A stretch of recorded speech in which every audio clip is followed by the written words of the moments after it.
Hello, dear heart, and welcome to this reading. This is a message from your person, and this is not an abusive, toxic past person, present, or future person. This is someone who loves you. That does not mean that everything's always going to be perfect in this relationship or will be perfect in this relationship, because there's always things to heal. It just means I am not encouraging anyone to be in a abusive relationship. So when I'm talking about your person, I hope you know that you are worthy and deserving of love, and there's someone out there that loves you, and I'm pulling on that person's energy today. So the song that they wanted me to share in this reading is Off He Goes from Pearl Jam, and the lyrics they wanted me to highlight are these. It said he'd see me on the flip side. On this trip he's taken for a ride. He's been taking too much on. There he goes with his perfectly unkept clothes. There he goes. So you might actually feel distance from your person at this time. He may, or she, this is not gender specific, this person may be taking on a lot of responsibility right now, feeling really overwhelmed. Or they may, if it's not responsibility, this person may be feeling overwhelmed internally in their emotions. And it's like there's healing that needs to be done. This person may be brushing over that a little bit, because he has, the lyrics say, there he goes with his perfectly unkept clothes. There he goes. So it's like there's things that need to be healed or addressed, but they're moving forward anyway without addressing it or looking at it. And I feel like your person is struggling right now to feel safe. And I feel like it has to do with this relationship. This relationship that you have with them is bringing to the surface feelings of insecurity, or like maybe abandonment wounds or something like this. Something is coming up to the surface for this person at this time that's asking to be healed. And so they can feel safe again, so they can be a part of this relationship with you, so they can feel whole again too. It's not just about this relationship, it's about them in general. And my guides wanted me to share this poem with you. Let's see. And it's by Mary Ann Evans. It's called The Choir Invisible.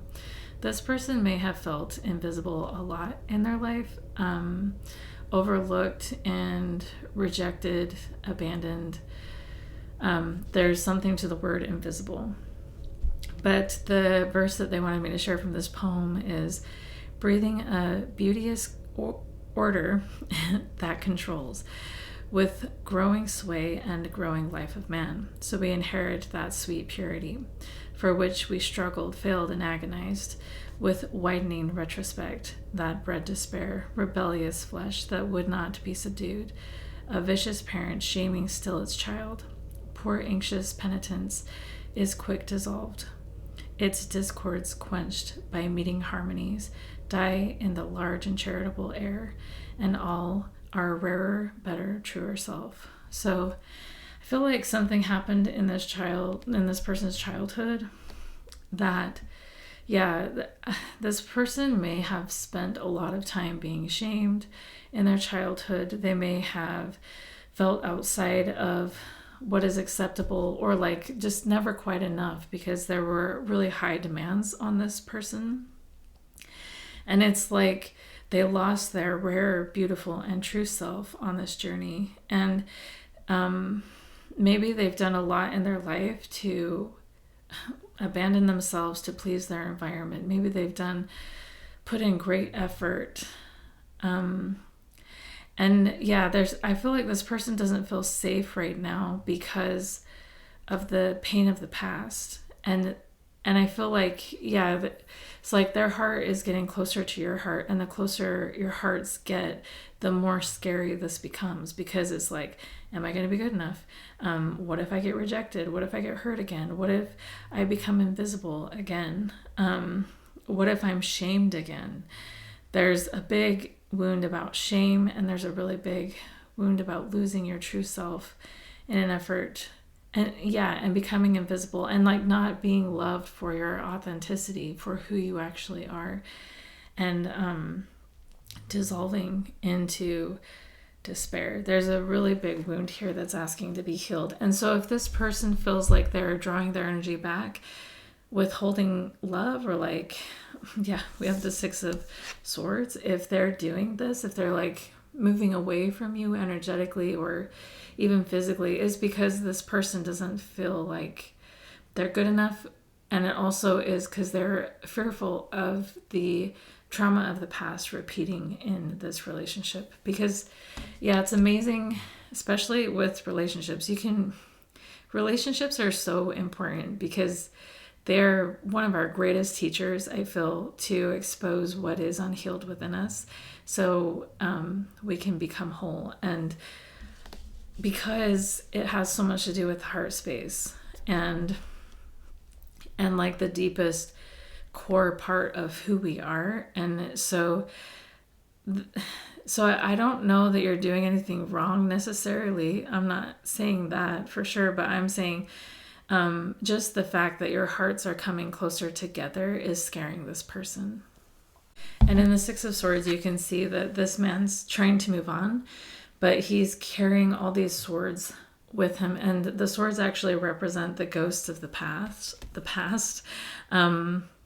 And so it's like he's trying to move away from the trauma, but he's actually carrying the trauma with him because he hasn't released it. He hasn't rewritten this story. And so what the message is, like, if this person, whether this be you or your person that you're connected with, because this could resonate either way, if you can let those swords go, if you can like know that where you're moving toward is different from the place you've been. You can see also in this picture that the waters that they're trying to leave are really rough, and they're trying to move to calmer waters. And that's happening energetically. That's happening because of the healing work you've done already, or this person's done already. And it's happening naturally. So it's like, why do you need to bring all the energy that these choppy waters brought to you into the future? Like, there's no need for that. Just let it go. And if you can do that, if this person can do that, things are going to change in a really big way. And it's going to open up the door for a new beginning in this relationship. A really happy, beautiful, bright, passionate, loving new beginning where you can both be loved in your authenticity, both be committed to, both have like an honest, genuine, true relationship that I don't know. I mean, this honestly might resonate for the both of you.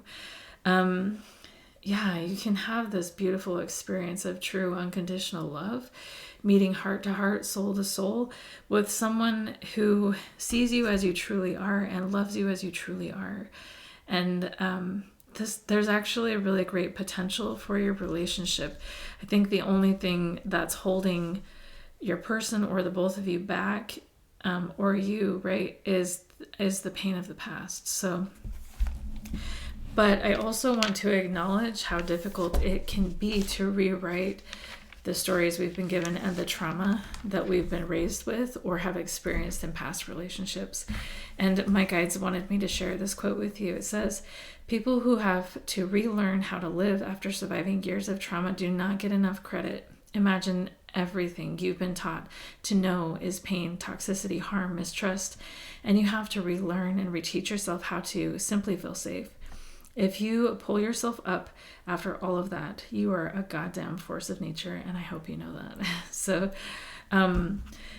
wherever you resonate in this story, yeah, know that you can leave the pain of the past behind and that you can experience something completely new that you've never had before, a love that is genuine and true. And you actually have all the control and all the power to rewrite your story, to rewrite who you are and how you show up in the world and what this relationship is going to be.